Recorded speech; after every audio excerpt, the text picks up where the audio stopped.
enjoy this freedom of speech and expression only and only because our armed and paramilitary forces are protecting our borders in the toughest terrain of the world, like Siachen Glacier and Run of Kutch. So who are these people sitting in the sofas of JNU and shouting anti-national slogans? Who are they to disintegrate India? So audience, is it the students or is it the political parties who use these students to wage proxy wars? Today in India, every political party has got its own student wing. Like ABVP of BJP, NSUI of Congress, Student Federation of India of CPM. So it's a battle of huge elephants, where in the grass there is the students who are getting trampled upon. My worthy opponents are of the opinion that our past leaders were in full support of the involvement of students in politics. Yes, I agree to it, but only up to some extent. And I give all the credit to that because it was very much required during the time of independence. And 70 years since then, I don't see any reason why there is a requirement of students in politics.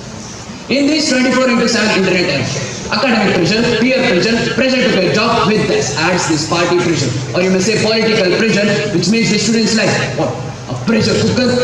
I have a very assuring and a convincing answer for the apprehensions of these students' points. They say that if students are away from any political interference, then politicians will take it as an advantage and continue their bribery.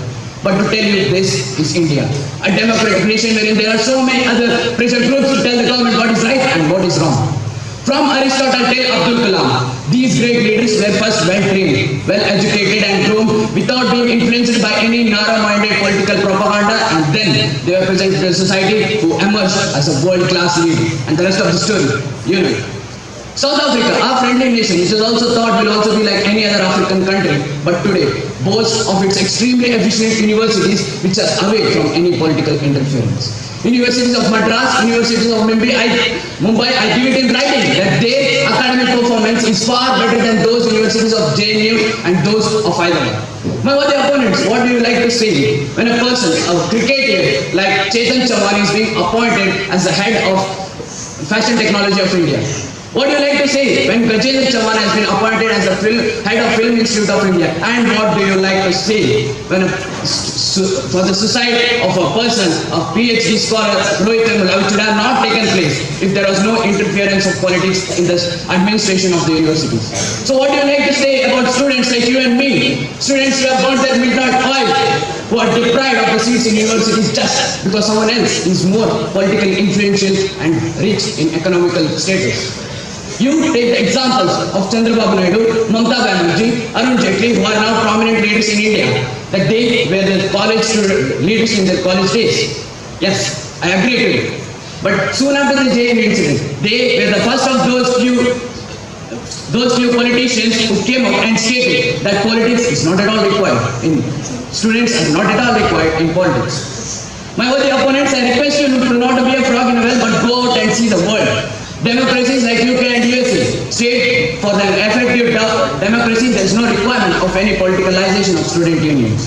The UK Education Act of 1994 is the best example for this.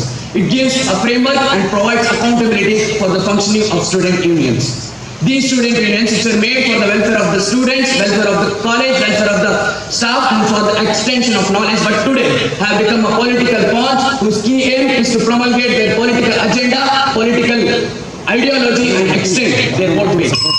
These worthy opponents say that politics is a dirty pound of water. So I have a question to you. Would you like to save the same dirty pound of water or let the fresh water come in and flow through it?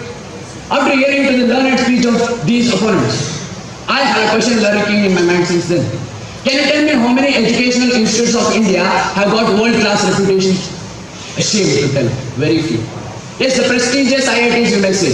They are the feathers on India's cap because they have gone ahead, gone beyond and banned these politicalizations of student unions.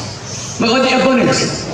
Politics in India, I think, has got a very long nose because they poke their nose everywhere. From gully cricket till defense sector, they have spread their roots. And now we shall not be mute speakers anymore if it interferes and destroys the sanctity of our universities. Because we believe that this very institute, the universities of a state and the universities of a country, are the true temple of learning. Thank you.